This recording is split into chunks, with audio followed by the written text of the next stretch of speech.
السلام عليكم ورحمة الله وبركاته. نتمنى تكونوا أحبتي بخير وعلى خير.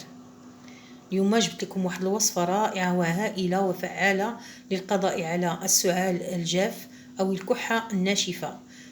تتكون هذه الوصفة من عنصرين فقط: العسل واللفت. يكون عندنا اللفت الصفر الأبيض أو الأحمر، ممكن نحكوهم 3 وممكن نحكو نوع واحد فقط. وإن لم يتوفر عندنا العسل ممكن نديرو سكر سنيدة.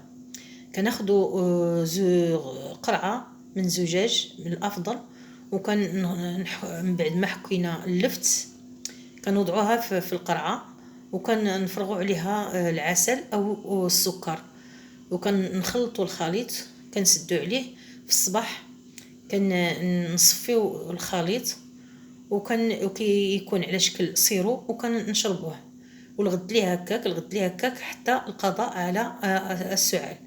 نتمنى تجربوها، وهي فعالة وأكيدة ومن المجربات ديالي شخصيا،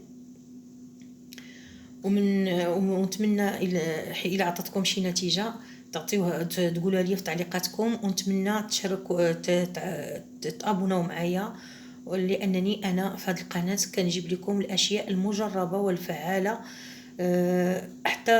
حتى تستفيدوا منها انتم كذلك، ونتمنى تبارطاجيوها الى فاتكم للناس، لجميع الناس، باش يستفيد الجميع. وشكرا جزيلا.